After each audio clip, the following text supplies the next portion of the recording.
So hey, welcome to this another episode with me, Arshi, where we talk about colleges and universities abroad. And in this video, I'm going to talk about the type of visa which is being required by people who are planning to go to Canada, right? So I'm going to talk about the type of Canadian visa, what you can apply for. So let's get started.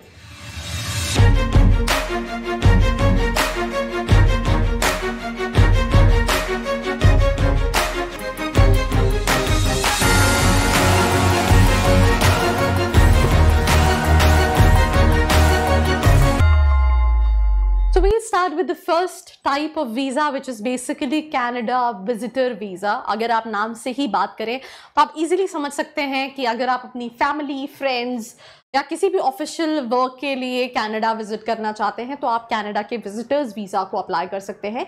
ये एक temporary resident permit होता है जो कि foreign nationals को मिलता है जो कि विजिट करना चाहते हैं कनाडा, राइट। ये जो है वो 6 मंथ्स के लिए मैक्सिमम मिलता है, मतलब 6 मंथ से ज़्यादा के लिए ये नहीं मिलता है। जैसे यहाँ पे स्पेसिफाइड है ड्यूरेशन नॉट एक्सीडिंग 6 मंथ्स।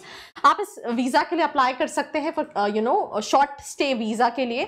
अगर आप कंट्री में विजिट करना चाहते हैं अपने फ्रेंड्स, फैमिली या घूमने के लिए या फिर किसी ऑफिशियल वर्क के लिए, राइट। अगर हम इस वीज़ा की फ़ीस की बात करें अप्लाई करने की तो it is basically $100, right. And अगर हम बात करें कि अगर आप इंडिया से अप्लाई कर रहे हैं तो यूजुअली विद इन 47 डेज ये आपका वीजा जो है वो प्रोसेस हो जाता है।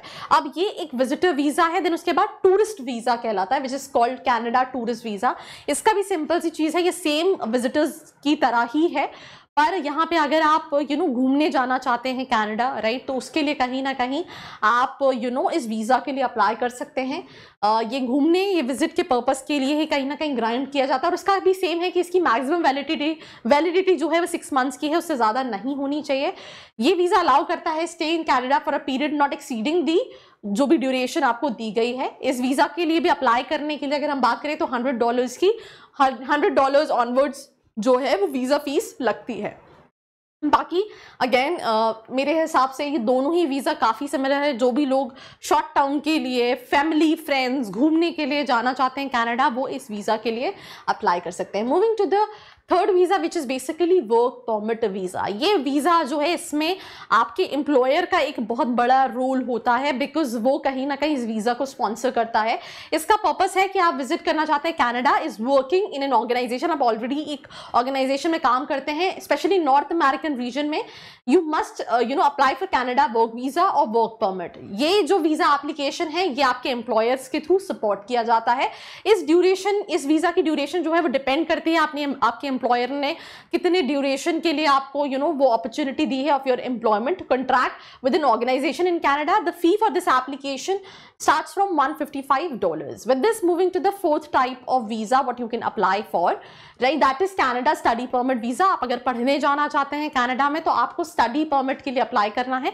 ये जो है फॉरेन स्टूडेंट्स अप्लाई करते हैं जो कि कनाडा में फॉरेन कंट्रीज में जाना चाहते हैं फॉर देयर एजुकेशन। डिपेंड करता है वो वीज़ा की वैलिडिटी कि आपके कोर्स की ड्यूरेशन क्या है। एंड इवन अगर हम बात करें तो उसके बाद भी आपको 90 डेज का पीरियड मिलता है, extended period of 90 days post the expiration of the validity of the permit, right। आपको जो स्टडी परमिट मिलता है, लेट्स से आपका कोर्स खत्म हो रहा है, उसके बाद भी आपके पास 90 डेज का टाइम होता है।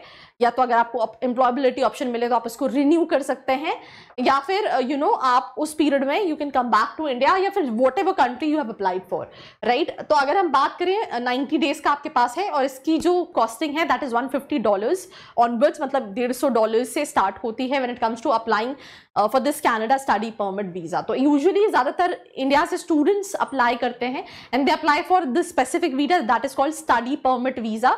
एंड आई थिंक अगर आप इसके बारे में और जानना चाहते हैं, if you have applied for university या फिर सारी चीज़ें, तो नीचे प्रोफाइल एनालिसिस फॉर्म दिया जिसको फिल करके भी आप डिटेल्स ले सकते हैं। Now there is this one more visa which is called Canada transit visa. Simple सी चीज़ है, आप एक दूसरी कंट्री में ट्रैवल करना चाह रहे हैं बट आपकी जो ट्रैवलिंग जर्नी है उसमें आप पास कर रहे हैं through Canada, right, on your international destination, right. तो ये जो वीज़ा डॉक्यूमेंट्री होती है, ये परमिशन होती है ट्रैवलर को, जिसको हम ट्रांजिट वीज़ा के थ्रू कहते हैं, और इसका जो पीरियड है 48 आवर्स का होता है, इससे ज़्यादा का नहीं होता है। तो सिंपल सी चीज़ है, लेट्स से आप एक एक्स कंट्री में जा रहे हैं और उसके बीच में आपकी कनेक्टेड फ्लाइट है, आपको कनाडा है, तो आपको ये वीज़ा कहीं ना कहीं लेना पड़ेगा। Depending on your travel plan, Canada transit visa में वैलिड फॉर 1 एंट्री और 2 एंट्रीज, राइट, और इसकी कोई फीस नहीं होती है। देन उसके साथ साथ परमानेंट रेसिडेंट, अगर आपके पास पीआर है और आप इमिग्रेट करना चाहते हैं प्रॉपरली टू कनाडा, तो आप जो है, इसका एक बहुत लंबा प्रोसीजर है, ये ऐसे नहीं मिल जाता कि आपने अप्लाई कर दिया पीआर के लिए। तो सिंपल सी चीज़ है, परमानेंट रेसिडेंट वीज़ा जो है foreign nationals who wish to immigrate to Canada उनको प्रोवाइड किया जाता है। A permanent resident status is not Canadian citizen but can access the following privileges in Canada, right? तो अगर हम बात करें receipt of social benefits such as healthcare services, permission to live and study in any part of Canada, ability to apply for Canadian citizenship, right to be protected under the laws of Canada, और इसकी जो fees है, the fees for an Indian citizen applying for the PR, right, permanent residence, वो जो है वो Canadian $50 जो है वो कहीं ना कहीं रहती है। So that's all about this episode. Do not forget to like, share and subscribe. I hope you liked this video. For more such videos, keep watching our channel. And do not forget to like, share and subscribe.